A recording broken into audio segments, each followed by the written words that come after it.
tell you, sitting one of these things can be a little uncomfortable, especially if you're not familiar with the series. This tutorial is going to go pretty quick, since YouTube was only giving me about 10 minutes, and I ate up about a minute and a half of that just on the intro alone. So first things first, we need to learn how to start up this aircraft in a cold cockpit configuration, and it's fairly easy to do. All we need to do is select a new aircraft from the top menu, and we're gonna do that just by pulling down the aircraft menu, selecting an aircraft, and we're gonna choose the Cessna, and we're gonna go ahead and load that back in. And with the Cessna running, we just need to shut it down, and that's quite easy to do. 3 easy steps. First things first, the magnetos, we need to go ahead and turn those off. And we just turn them over to the left. The master switch, turn that off. And if we move all the way over to the right, we have the mixture. And we just go ahead and pull that out. And now the Cessna is completely shut down, so we need to load back in our other aircraft. And we go ahead and select the aircraft, and we want to get the Boeing. It doesn't matter which variation you're going to use here. I use the 700, but it makes no difference what you use. We'll go ahead and we'll load that in, and we now have a cold and dark cockpit. Let's go ahead and open up our overhead panel. If you're not familiar with it, it can be a little bit intimidating. Lots of buttons, lots of switches, very simple. Just a couple of things we need to do first. We need to turn on the battery, and that's located right in this area right here. So let's turn the battery on. Standby power, let's turn that on. Ground power, let's go ahead and kick that on. Ground power is always available at any airport. And then just below that, if I can just move this window down here, we have the APU generator, and let's go ahead and kick this in. Let me just zoom in on this real quick. I'm zooming in on the APU generator because I want you to see what's going on here. You'll see it's starting to power up, and it's going to reach a certain point, and it's going to start going down. It's going to level off. What you're looking for is right here, the APU generator light will actually turn on once the APU generator is available. There it is.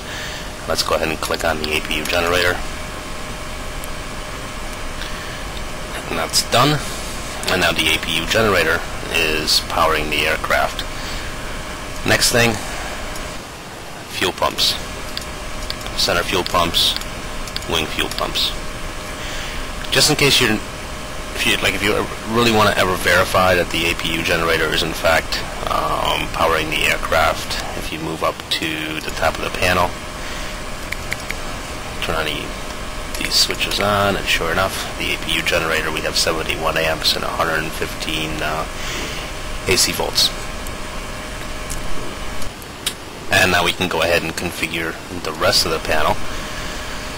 We always do this in a very logical order. We start from the top and work our way down. So the first thing is we want to turn on the yaw damper, and just click that down. And then we want to go ahead and kick in cabin utilities. That provides electrical power and lighting to the cabin.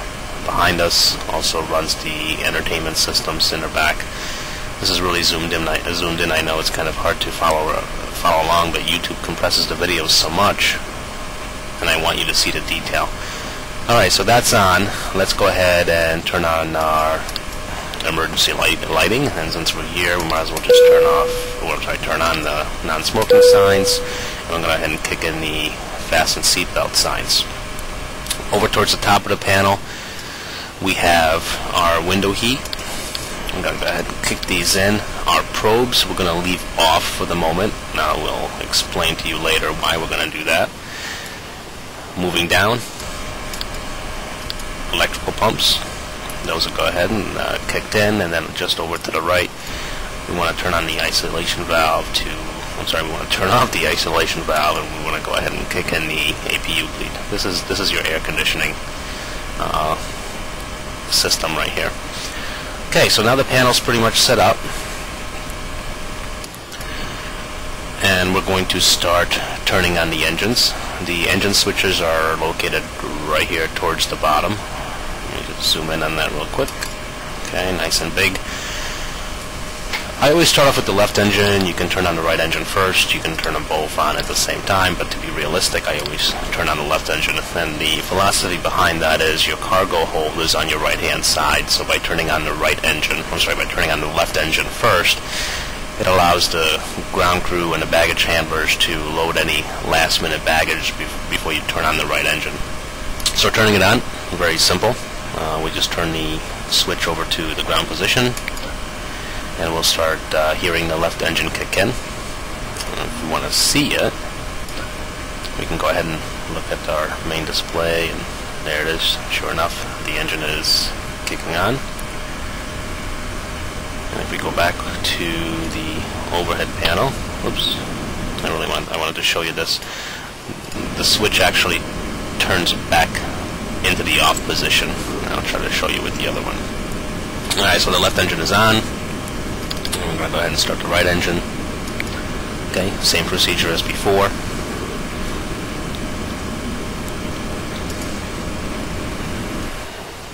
You can verify it just by looking at it. It's going to kick in. Let me just bring up the overhead panel real quick here. And you'll see this switch, once the engine is up to speed and has spun up, the switch will actually turn itself right over into the off position. Okay, for the most part now, so our panel is configured, and now that we have the engines running, we can actually turn off the APU since we don't need it anymore. Very easy to do. What we want to do is, right here in this section, we want to go ahead and turn on the generators, because the engine is now providing power to the aircraft. And just kick those down like so. If we want to verify that in fact that is the case, we can just go up here, click on generators, and yep, sure enough, both generators are giving us voltages, so that's obviously a good sign. And we can move ourselves back down and go ahead and just completely turn off the APU since we have no use for it. One last thing on the panel, actually two last things.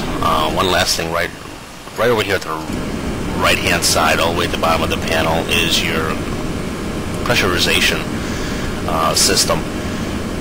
Flight level today, let's just pretend it's going to be flight level 220, so I'm going to have to change that to 220.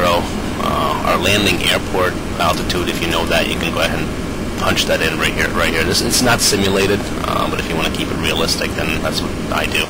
And then one last thing on the panel, we want to go ahead and turn on the probe heat switches. The reason I turn these off, let me start over. The reason I turn these on last is because they draw a lot of amperage. So I'm trying to save that amperage for the APU to start the engines. Once the engines are going, I have more than enough juice to get me by, so I always turn those off first. So our panel's configured, and just to make sure that it is, we have a indicator panel right here, and any errors that are present in the panel will be displayed right here. Let me just zoom in on that real quick. It's giving us a couple errors now, but if we just click on the mouse with it, it recalls it, and there we are. No more errors. So that's it. I hope that was a fairly useful tutorial for you. At least now you know how to get this bird started up. The next one I'm going to do in the series is we're actually going to play around with the flight management computer. It's probably going to be a series of tutorials, and we'll go on to that next.